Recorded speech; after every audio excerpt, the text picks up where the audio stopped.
arranged to take part in this oversight hearing. So today we talk trash, different kind of trash. First of all, I did want to mention, we had asked if anyone who is going to do any recording, any visual,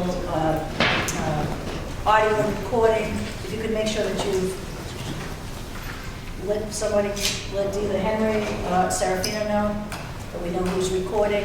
Okay, there's a gentleman that, if you could give your information, maybe. If anyone else intends to do any recording, that would be very helpful, and we appreciate that. Senator Andovi, I'm happy to be the Senate Chair for the committee, and I would also like to welcome the past Senate Chair and our Senate Pro Tem, Senator Pacheco, who is joining us for a bit today, and as well as my co-chair, and newly co-chair for this committee, and glad to have her, Representative Curdy, and I would ask Representative Curdy to introduce anyone in the House today. Sure, I too am happy to be chair of the committee, and I thank the senators for the kind words. To my left here is Representative the vice chair of the committee. To the far right we have Rep. Fernandez and Rep. Barton. I'm doing that right. Thank you. Excellent, thank you. So at this time, I would ask Commissioner Seward, if you would please come up, and I know that you have some deputy commissioners with you that you're welcome to introduce, and we'll get right into this. Thank you. Thank you very much. Thank you, Chair Goby. Thank you, Chair Curry, for this opportunity to be here. I'm joined at the table by Deputy Commissioner of Operations, Gary Moran. And to my left is the Director of our Business Compliance and Recycling Division, Greg Cooper, who spends a lot of time thinking about solid waste and recycling issues statewide. With me also in the row behind are the regional directors of two of our regions. Mary Jude Pigsley is the regional director for our central region. Eric Worrell is the regional director for our northeast region on the North Shore, so they're both here with me as well. I appreciate the opportunity to appear before the committee, and I'd be happy to answer any questions the committee may have. Before I do, I would like to take an opportunity to highlight a few key areas that the Massachusetts Department of Environmental Protection, DEP, works on in managing solid waste and promoting recycling. In its role of regulating solid waste activities and promoting the reuse of materials, Mass DEP is guided by the goals established in our Solid Waste Master Plan. The requirements for Mass DEP to develop and implement the Solid Waste Master Plan are set out by statute in Mass General Law, Chapter 16, Section 21. Massachusetts issued its first Solid Waste Master Plan in 1990. The plan was followed by subsequent plans in 2000, 2006, and again in 2013. This latest version of the plan is our blueprint for reducing solid waste and managing solid waste that is generated, reused, recycled, or disposed by Massachusetts residents and businesses. It is a broad framework for solid waste management for the decade ending in 2020. The 2020 plan describes the current state of how we're doing with solid waste management. It lays out a policy vision and establishes concrete goals and strategies. Since 1990, when we issued the first Solid Waste Master Plan, the Commonwealth has made progress. The challenge is to keep recycling more and to avoid disposing of materials that have significant value. The Master Plan is our tool for moving us in that direction. We know that solid waste management represents a significant cost to taxpayers and businesses, and disposal of materials causes environmental impacts and is a waste of resources and lost economic opportunities. The more we can reduce the amount of waste that has to be disposed of by reducing generation and increasing the use, the more money we can all save. The more resources we can capture, and the better we can promote our environment and feed our economy. In the decade before 1990, almost all trash was thrown out in more than 150 landfills and 9 municipal waste combustors, which burned trash to generate electricity. Most of the landfills were owned and operated by municipalities and lacked liners and modern controls for leachate and gas produced as waste decomposed. Only small quantities of waste were being recycled. Today, we are promoting a solid waste management system that promotes waste reduction and recycling regulates facilities that handle and dispose of waste, and to make sure they're properly designed and operated. Our solid waste management facilities are required to install up-to-date pollution control equipment and adopt practices to minimize environmental impact. However, we have to continue the work to avoid the disposition of materials of significant value and which raise environmental impacts. DEP's 2020 Solid Waste Master Plan set a goal of reducing the amount of solid waste disposed of annually by 2 million tons by 2020. That's a 30% reduction from what we generated in 2008. I'm happy to report that as of 2015, we're slightly over halfway to our goal. We reduced trash disposal over 1 million tons annually for a 16% reduction. This success has prevented the need for constructing at least 3 new 1,000 ton per day landfills or incinerators and created economic opportunities within the recycling industry. The progress has been achieved in part through a combination of regulatory initiative, such as the 2014 ban on the disposal of commercial organics, which I'll speak on in a moment, the Department's educational and enforcement efforts with regard to existing disposal bans on paper, bottles, cans, and other easily recycled materials, and in addition, financial support through grants and other assistance programs to our municipal partners and to businesses. Recycling creates environmental and energy conservation benefits. There are greenhouse benefit gas reductions to be achieved through recycling. Capturing valuable materials provides critical benefits for our environment and our economy in Massachusetts, but also nationally and internationally. Recycling bolsters the state's economy. Recycling, reuse, and remanufacturing directly supports more than 2,000 businesses with an estimated 14,000 jobs in Massachusetts, maintaining payrolls of nearly $500 million and bringing in revenues of $3.2 billion. Handling materials through reuse and recycling operations creates many more jobs than those handling the same materials through disposal facilities. Materials recovery facilities create 10 times more jobs than landfills and municipal waste combustors, while recycling-based manufacturers create 25 times more jobs than disposal facilities for the same amount of materials. Diverting material from disposal, whether through upfront waste reduction, reuse, recycling, or composting, can save significant disposal costs. Current disposal fees in Massachusetts typically range from $60 to $80 per ton. And if we are able to achieve our goal of reducing disposal by 2 million tons per year by 2020, that would result in an annual avoided disposal cost of 120 to 160 million. Depending on the status of recycling markets, municipalities and businesses may be able to receive some revenue for recyclable materials. However, the greatest benefits will come from avoided disposal costs. It's important to recognize that recycling and composting are not free, as there are collection and processing costs, but the combination of avoided disposal costs and potential material revenues make recycling, anaerobic digestion, composting, and other recycling strategies cost-effective strategies to work on. As we implement the work of the plan, let me highlight a few programs that support recycling in our communities. First, Mass DEP Sustainable Materials Recovery Program. This program has awarded more than $9 million in municipal grants over the past 3 years. These grants help communities start pay-as-you-throw programs, buy curbside collection carts, improve school recycling, hire waste enforcement personnel, and help offset the cost of recycling mattresses, just to name a few programs. Just this past November, as an example, we awarded the city of Chicopee over $330,000 to start its new pay-as-you-throw program.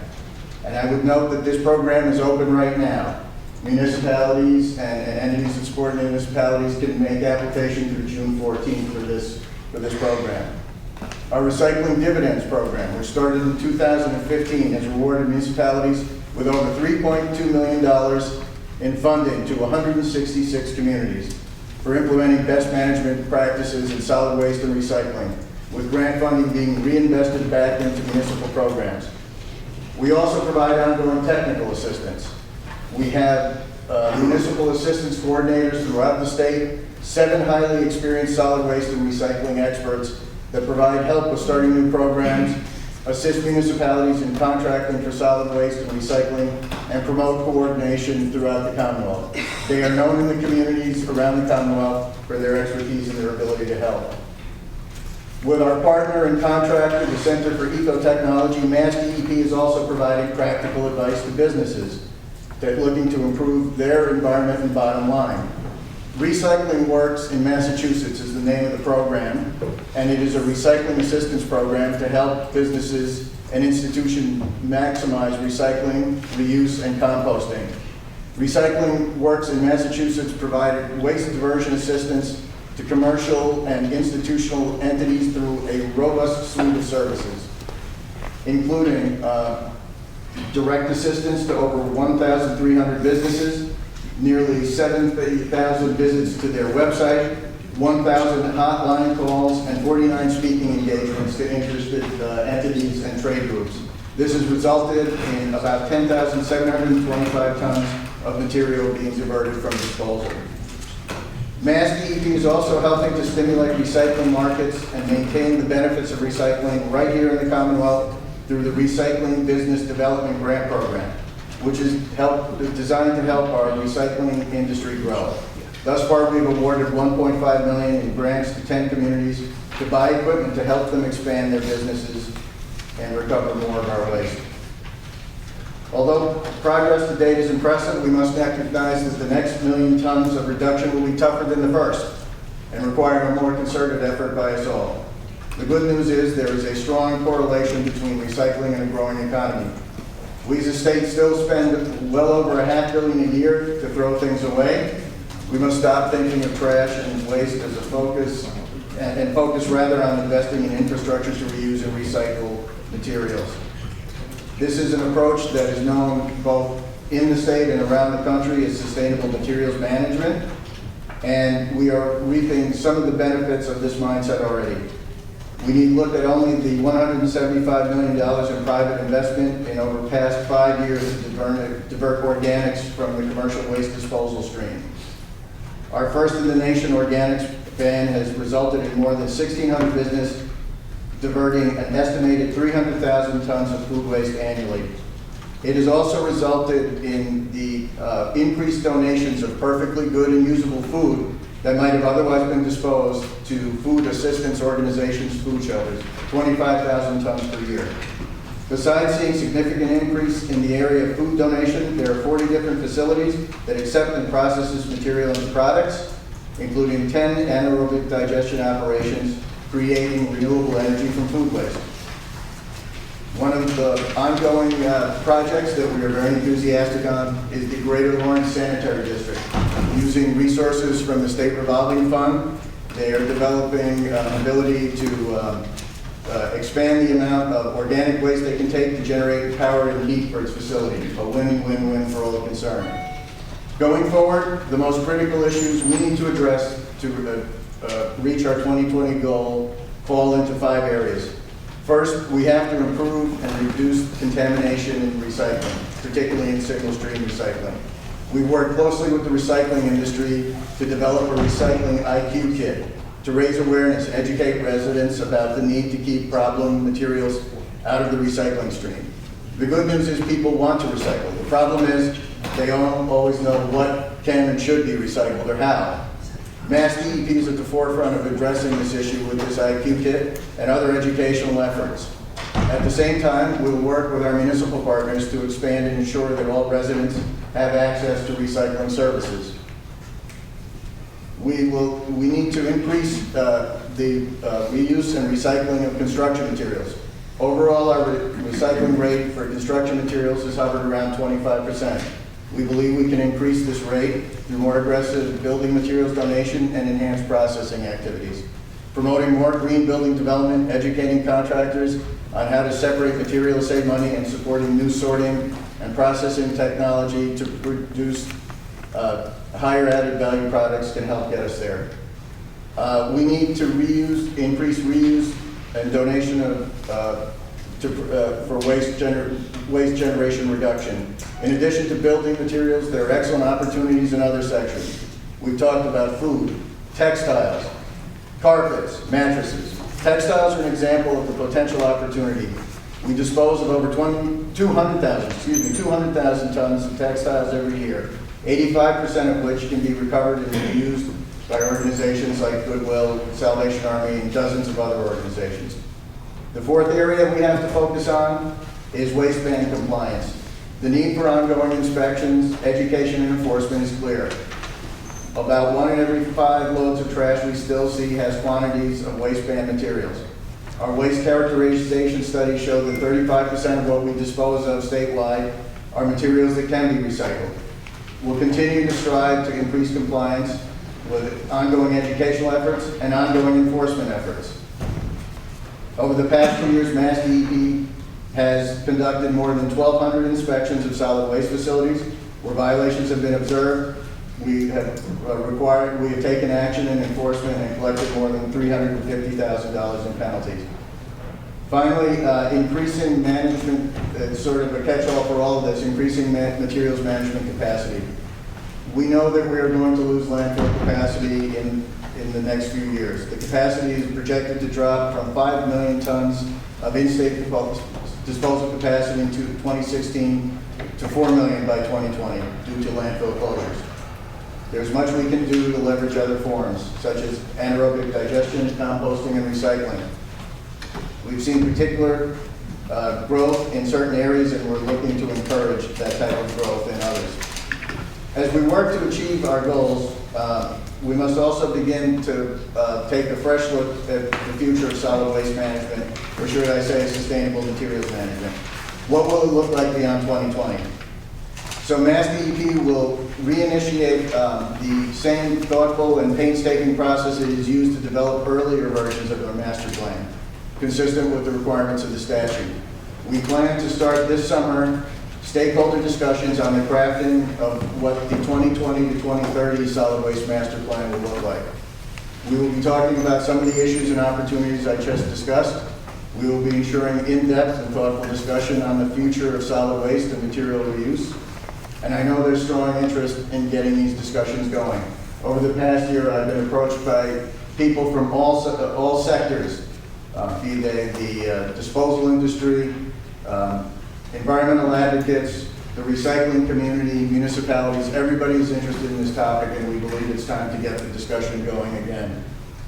We look forward to a thoughtful discussion that will allow us to have our goals in place by 2020 and continue to make progress in the areas that we've discussed. So with that, I thank you for the opportunity to present this overview, and I'd be happy to answer any questions the committee may have. Thank you, Commissioner. I would assume that we want the deputy commissioners to do their presentations as well? I think it's just me. Yeah, just you. All right, that's fine. What I'm going to do at this time, I know that we have Senator Pacheco is with us. The senator has been involved with solid waste issues for many, many years and is currently also the Senate Chair for Global Warming and Climate Change.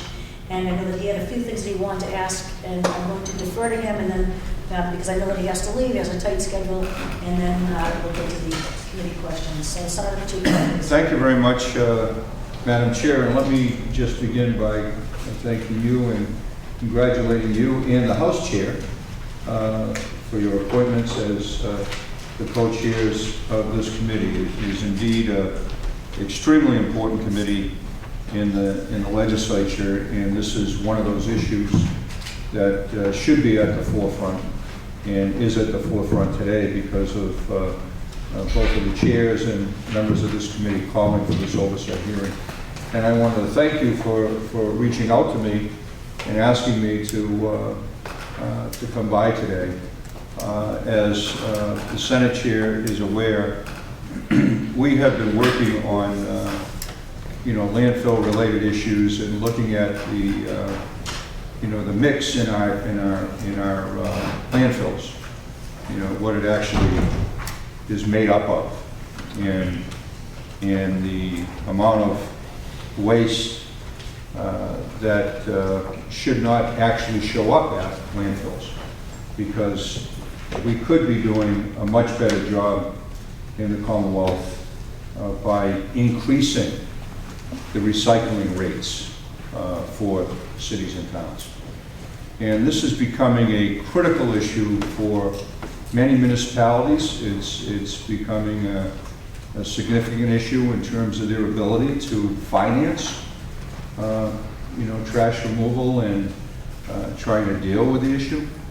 And in terms of our greenhouse gas emissions, it is a significant contributor. Just letting trash lay there and the outcome of that type of policy is that we have more and more greenhouse gas emissions that we could have avoided. As the Senate Chair is aware, I just got back from Europe where I spoke to a group actually in Ireland. And in Ireland, in Germany, in many of the European countries, they are requiring higher recycling rates so that we can see the amount of trash per ton per person, go down, and trying to reduce that trash,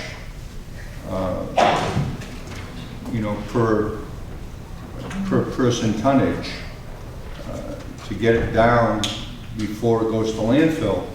And then what they actually do is they allow a gasification process. Because when you combine the high recycling rates with a very high efficient gasification process, the net result is you end up having less greenhouse gas emissions. And so if our goal and if our requirements under the Global Warming Solutions Act are that we want to meet the 2020 requirements, the 2030, 2040 targets that we would have to get to the 2050 requirements, why not take a look at some tried and true mechanisms that are taking place in other places of the world that is working to reduce greenhouse gas emissions and to get us on track to a better future here that would help municipalities and would just get us to where our goals need to be. So, Commissioner, what I have is just a couple of quick questions with regard to that. Last year, I filed, and this committee had passed out Senate 454. This year, the title of that bill, the number of that bill is Senate 475, and it basically takes the per person tonnage of the waste stream and reduces it down to, I think it's 450 pounds per capita. What's that? Per capita. That's what it is. And so that's what we passed it out. We got very close to getting it through. It did not make it through the process last session. Hopefully there'll be another shot at it this year. It doesn't pick a technology. It's just asking that we get our reductions down to create, as we did with, for example, the food waste ban that you referenced. And the administration has worked in partnership with the legislature on that. And because we ban food waste into our landfills, we've now created a market for biogas, which is starting to come online now, the anaerobic digestion facilities that you're talking about. And that helps us with greenhouse gas emissions, and it also, gets us to our targets. So, with the bill last year, Senate 454, this year again it's Senate 475, I would ask the administration to, there was no public position taken on the bill last time around, although we had conversations with the office, and I was hearing that there was support from the administration in trying to get this down, that there wasn't a problem if the legislature passed it. So I would like the administration to try to, if you could, really look at these types of recycling bills this time around. So if it's not this bill, it may be another bill that we can work together to try to get something done to lower the overall numbers. That means get recycling rates up there. And you have had on hold for a long time now, not you personally, but the agency, has had on hold for a long time a lot of other technologies that are out there that are being utilized in Europe and meeting the European Union very high standard in combination with high recycling rates. And there are certification standards, for example, in Germany. Certification standards that are being worked on right now in Ireland and in a number of different other countries, which are utilizing modern technology along with very high recycling rates. I'm talking about 67, 65% recycling rates, and combine it with another technology. This is a way in which the agency can incent communities and industry, saying, okay, we'll allow this sector of the industry in if the communities in which it's serving have these high recycling rates. And I think you'll see a lot of participation, a lot of communities that would want to, move forward in this. And in the environmental community, my friends in the environmental community, which have been typically opposed to other types of technologies, especially for burning, right? I mean, the old incineration technology, I'm opposed to.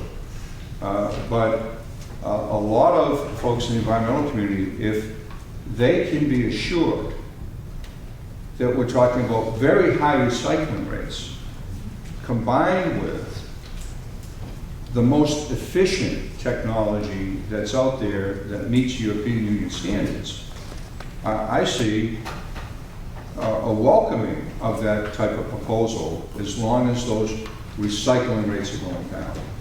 And so I would urge you to open the door on that policy instead of keeping it closed. I mean, it's been on pause for years now. And we need to rethink this, because as good as we can say we may be heading to meet our 2020 goals, when you talk to municipal leaders across the Commonwealth, they have no idea what they're going to do. We've got a fiscal crisis that is, right at the tipping point here in terms of what communities are going to do to try to meet. And it's not going to do us any good at all to have these communities shipping their waste across the border to another state.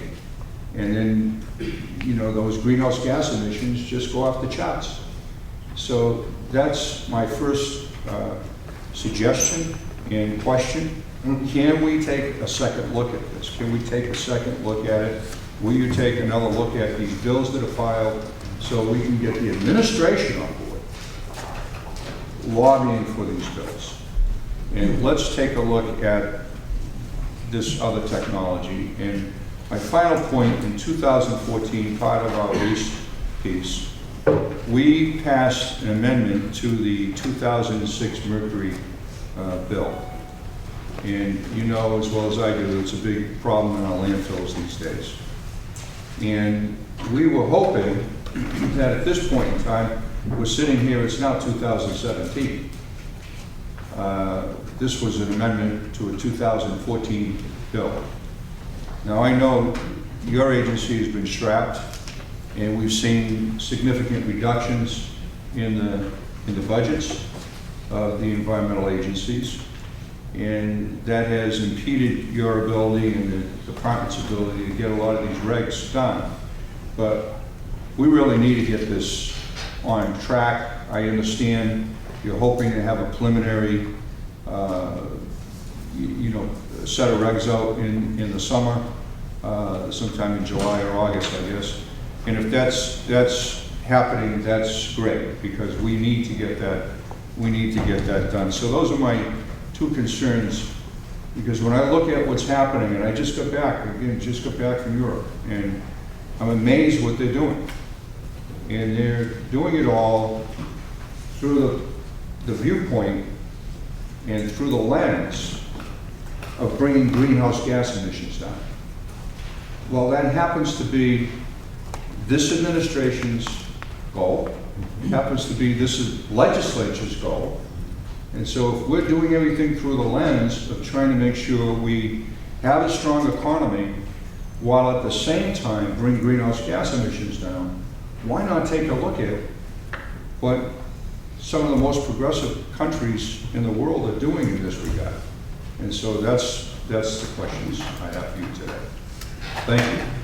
Thank you, President Pro Tem. And you know, I appreciate your comments, and you know, a lot of things that you mentioned are things that really resonate with us, and we are hoping to work on. First, the last thing you mentioned is the mercury regulations, and that is correct. We're hoping to bring together a stakeholder group to develop draft regulations this year. We identified that as a priority earlier in the year, January of this year, with the Secretary of State's filing, and we're still looking forward to doing that, and we will keep this committee and your committee apprised of that work. And I'm also keenly aware and interested in working because we do recognize exactly what you're talking about, the impact on municipalities. The cost of disposal is a significant part of a municipality's budget. We are looking forward to developing alternative solutions. Again, we can develop a market for some of these products where we might be able to turn something that's a disposal cost into a reuse possibility and save communities money.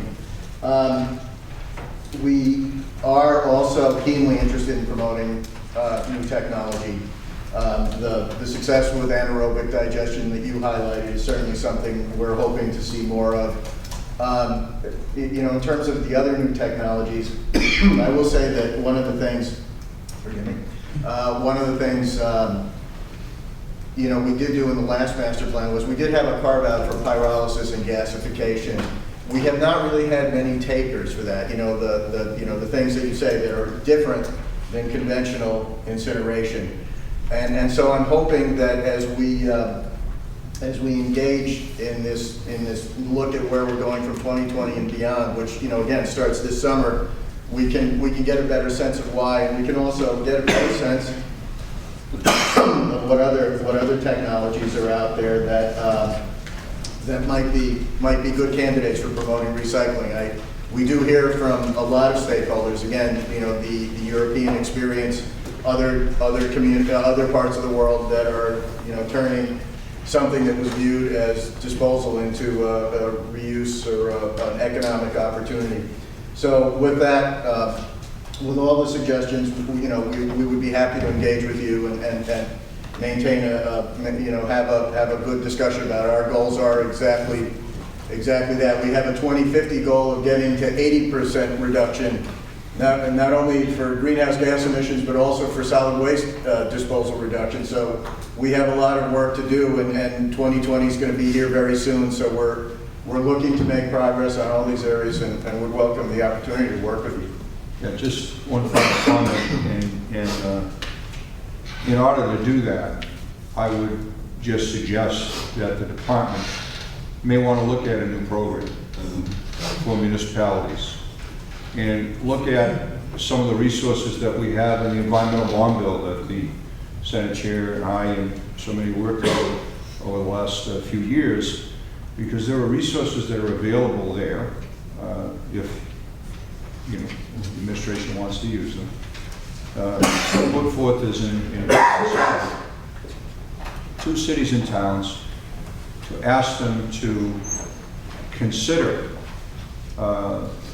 these types of technologies, but committing to those very high recycling rates. And I would urge you to have a group of stakeholders, sit down, take a look at these technologies with the environmental community, with some of the people in the industry, and let's come up with a program that will incent this type of policy. Because if we're going to meet these requirements, we're going to need to have some bold leadership in this regard to get it done.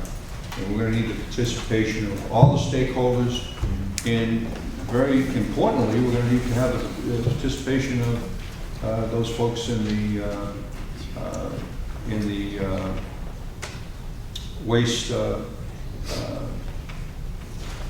disposal systems, that industry, to be part of this as well. They're working significantly well in places, again, like Germany and other places in Europe.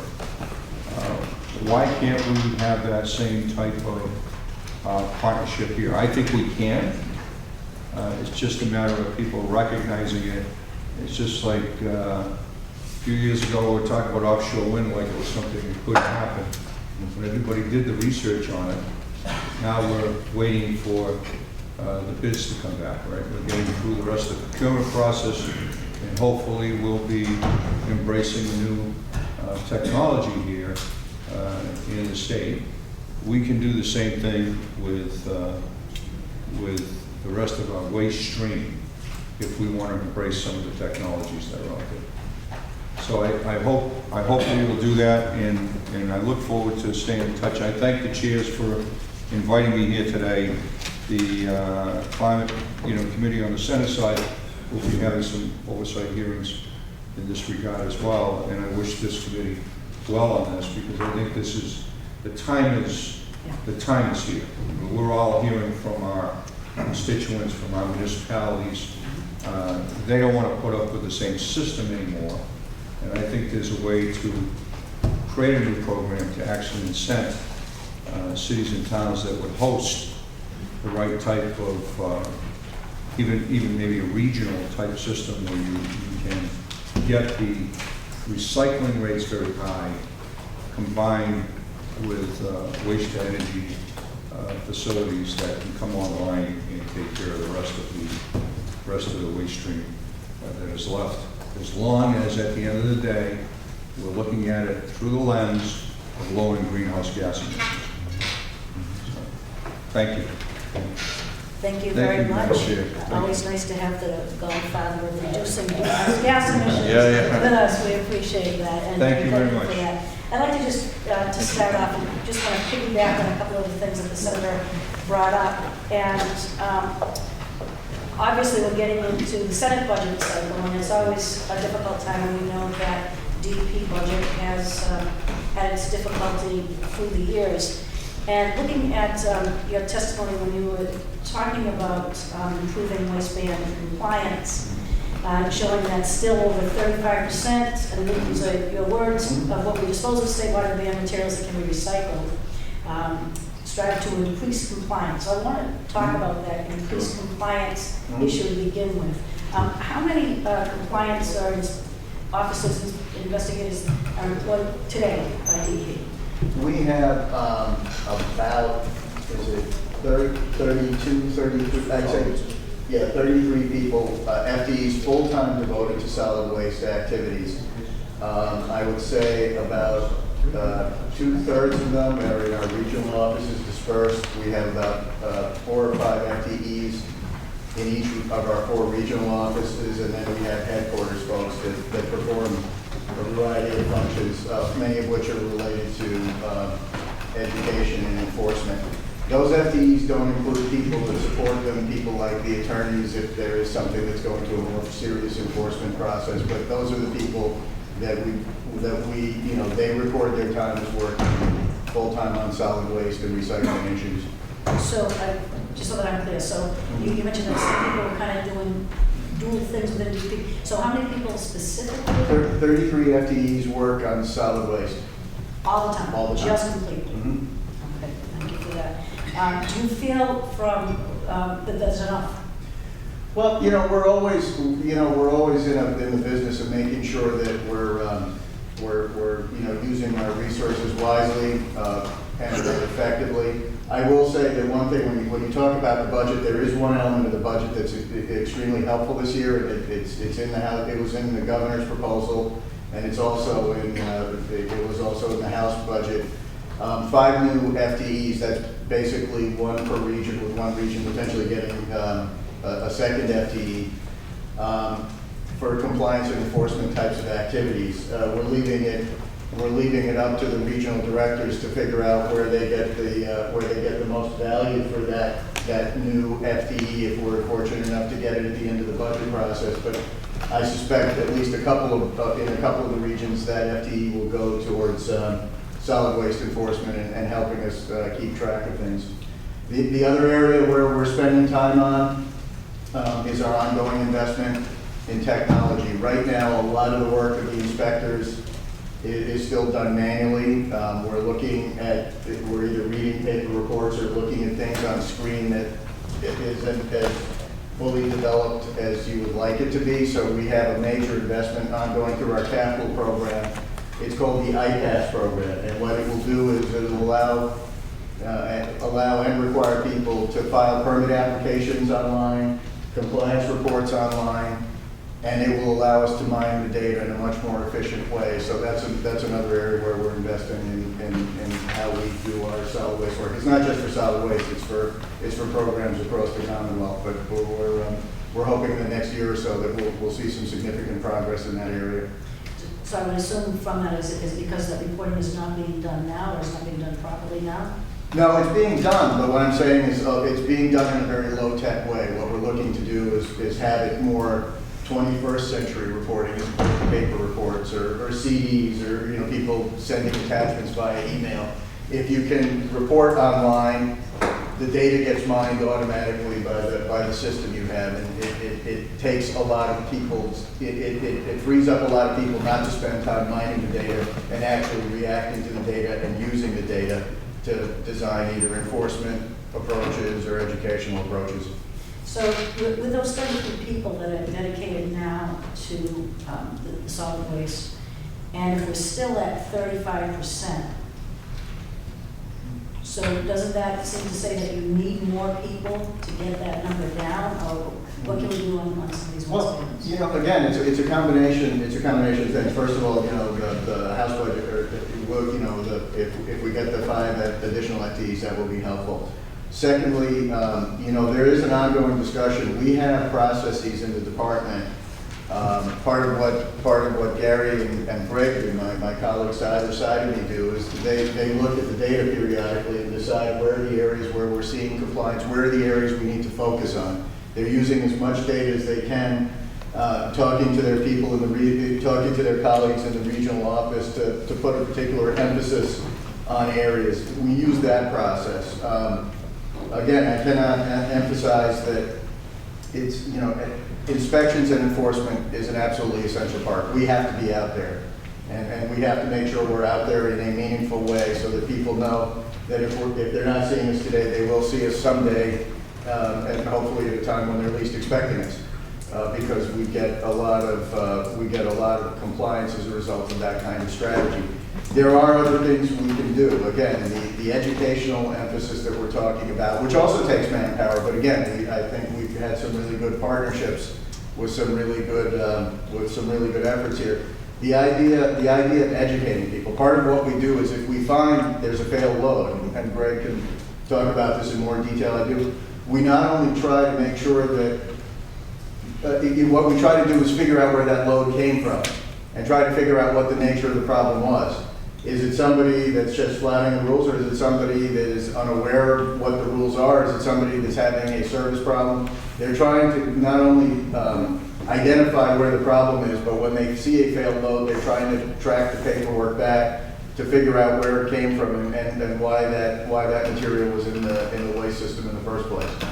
And maybe this is a more appropriate question for Deputy Commissioner Cooper. Then, when you have someone that isn't complying, when you talk about enforcement, and I know that you put down how much money and fines, Do you see that maybe the fine should go up? Do you think that there should be something else that should be done to the people if you have people that are serial haulers, people that are doing things and over and over are not complying? What do you do with people? What's happening with those folks now? Is there public notice? Do we know who these people are? How does this work? I really will let Greg speak. Yes, that's okay. But let me just make a couple of these observations. You know, the way we do enforcement, all those issues, and they're really important. The way we design enforcement, you know, there are, first of all, there are committees of you know, program personnel and lawyers that look at cases when we bring them. In other words, you know, if it's a more significant case, all the types of things like looking at the history of the actor, looking at the nature of the violation, how bad the violation is in terms of its impact on public health or the environment, those all get upward adjustments. If a case is significant enough and it passes a threshold, then we have a discussion with the Attorney General's office about whether it should be referred to a judicial process rather than our administrative process.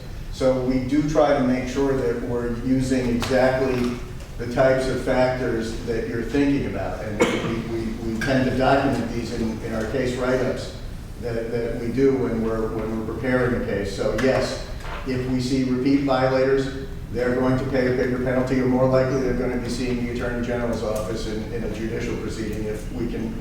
And again, we meet regularly with the Attorney General's office to talk about cases. Does it mean that if it stays administrative with our agency, will the penalties go up for a repeated violator or a big violation? Definitely. We use those tools and we make sure that we're using them effectively. On the other end of the stream, if it's a first-time violator and somebody that has potentially just misunderstood the rules, we try to make sure that the enforcement response is tailored to that type of situation as well. Just out of curiosity, because you mentioned about the AGs, how many cases have you gone to the AG in the last year or 2 years? Solid waste specifically, sorry, I'm not sure. It ranges from year to year. I would say, I would have to check, but generally I think we do about half a dozen, upwards of 15 that they may take.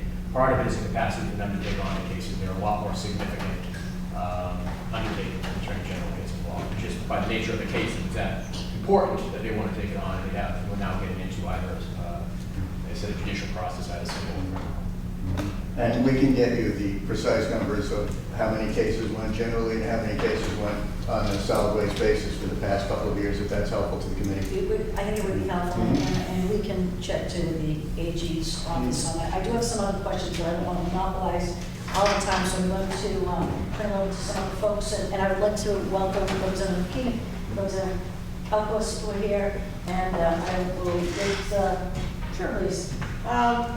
You did a great job on those type of questions. So let me just go on to another thing that I'm kind of on a little bit, and it's education. You say that most people want to recycle. How are we letting people know how to recycle? You know, recycle, reduce, reuse. What's out there? You mentioned you want to do better with construction materials and textiles through like Salvation Army and things like that. Do you work with schools? I mean, who do you work with in partnership to get the education? Yeah, it's a really great question, and it is really an all-encompassing question because it really is. You know, again, I really do believe that the large majority of people want to do the right thing if they know if they know what they're supposed to do and they know how they're supposed to do it. We see this time and again in our business in terms of what the work we do. A few of the initiatives that I highlight, I really will turn it over to Greg after this. But first of all, that recycling IQ kit. There is a problem, and Greg spends a lot of time talking to people in the industry about it.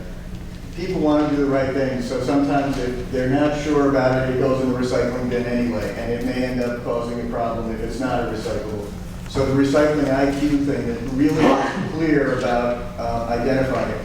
The work we do with businesses, recycling works, just telling them, here's the program, here's the types of things that can be recycled, here are the bins, here are the people that will pick the materials up and be able to take it, those types of initiatives You know, we work a lot with municipalities to raise awareness for their citizens. Part of those grant programs I talked about go towards funding those kinds of awareness programs. We are always looking, again, this is one of those areas where I think, you know, we're probably never going to be done trying to figure out how to get to people's attention and how to make sure that we are most effectively reaching people. It's an ongoing effort, and I think it's one that Greg probably can give you a little more background on. Yeah, and one of the main things is that, as probably you all know, if you ever talk to each other about your own municipal programs, lots of them are different. You know, some of them will collect, you know, aluminum foil and others won't. And so usually we try to let the municipality be kind of the lead in the education effort with us helping with financial assistance. So Commissioner mentioned the recycling dividends program. That provides funding for them that they can reinvest into their program, and education is a category that we promote them to do. The contamination issue is a big issue. You know, we call them wishful recyclers. You know, they look at a piece of cord, you know, electrical cord, and they go, yeah, that can be recycled. And what happens is that ends up at a facility that's not designed to manage that, and actually can cause damage and danger to employees. So the Recycling IQ Kit is really going out. We're just piloting it now in 7 more communities. It's really going out trying to educate folks about these are the things you want to put in, these are the things you don't want to put in. And it's had success in the first 3 communities that we rolled it out to, and we're hoping to roll that out more. We're trying to figure out how to do that effectively, because it's almost a mini campaign in every single community. But also we're trying to promote municipalities to work regionally in terms of education, which means they kind of got to get their programs a little aligned, that they're collecting the same materials, they're asking people to do the same things, and if they can do that, then they can get together as a regional group and try to do the education piece too. And obviously, we do look in terms of the waistband comments that were made. We look at data that is reported to us from solid waste facilities that says here are some of the loads that came across that did have a lot of banned material. We send letters out. The first cut is we send letters out to these companies and haulers and say, you know, it was reported to us that you have banned materials, you're not supposed to do that, da da da da. And then we also have people out in the field that are doing the inspections themselves. And then when we find those materials, we trace them back to the generator. Oftentimes they're not fully aware of the wastebands, as the Commissioner said, fully aware of them, have a program in place. They may have a program in place, but staff change, they don't know what to do. So we usually use what we call a notice of non-compliance, which is usually all that's needed for these businesses to kind of get back in shape. And the reason is because a lot of them are saving money doing it. They actually want their recycling program to work, but you know, it's a complicated, they're running their full business, and sometimes there's things that happen. There are those that are not compliant, and then we move those up to higher level enforcement with penalties. One last resource, as much as possible, and we've spent some time on it this year. Our website at mass.gov/DEP, we've been working really hard to try to make it user-friendly and have it at least be a compendium of information. So we encourage people to look at that, not only to get the information, but if they have a suggestion about something we're not covering. Just one other thing, and that is, you know, you mentioned that there's so many, all of our communities, and a lot of them are doing it a different way. Is there something that other than just sending out letters of non-compliance, that could be done better, or is there something that we can do to help make it more uniform? You know, again, I think one of the best things we can do is continue, and it's a good question. Again, it's a question that probably we need to keep asking ourselves. But we get it out of a bunch of ways, not the least of which is our municipal assistance coordinators. They're out there and they're talking about what other communities are doing. They are also the people that really know what the state of the recycling industry is, if you will. In other words, you know, who picks up what, how it gets picked up, you know, all the things that go into a community's decision. You know, we want to make sure that we are, again, urging recycling as much as possible, but we also recognize that different communities have different needs and different constraints. And you know, again, our municipal assistance coordinators, you know, are really trying to help do that. And I think, from the feedback we get, I think it's gone well. Again, it's just we need to stay at it. This is something that we need to stay at for a while. Thank you. I believe the Vice Chair has some questions. Yes. Thank you so much for being here, Commissioner. The 33 people that you have hired for solid waste, how many are actual inspectors that go out and inspect the 20 facilities statewide? And how often does each facility get inspected? I would say that, again, the numbers range from about 4.5 FTEs to 7 FTEs per region, and I would say those people in the regions are all going out. So, if that's, I think we said it was about 20 some odd people in the regional offices. I'd say all those people are going out. So 4 to 7 inspectors are inspecting the 20 facilities. Four to 7 per region. At 4 regions, so, we have, I think we said, about 22 people in the regional offices combined. So those 22 people are out there. Because maybe I'm confused. I thought there were, that Mass DEP hired 3 inspectors to enforce waste bans and increase compliance. So if that's 3, how are we getting this number? Is that I'm not quite understanding. The 4 or 5 per region, they're dealing with solid waste. In addition to those, we had hired 3 waste ban inspectors. All they did was go out and do inspections for the waste bin, different than facility inspections the other staff were doing. And unfortunately, one of the things we were finding is that the people we brought in and hired in those positions are very good, talented, and they move on to other positions, so we're probably sort of continually moving people into those roles. So those are in addition to the 4 or 5. The staff we have in the region, they do multiple functions. They do inspections, they review the incoming monitoring information from the facilities, and some of them also work on permits as well. But they're the real boots on the ground staff that will be overseeing those 20 active facilities as well as other facilities. And then we have waste man inspectors who focus solely on that. Okay. And speaking from my own district, if you don't mind, I have a facility in my district, and the commissioner knows it very well. We've had many conversations about it. Real Greater Saugus. The only ash landfill that's unlined does an unlined ash fill pose any problems compared to the new lined ash landfills? Is there a difference between the two?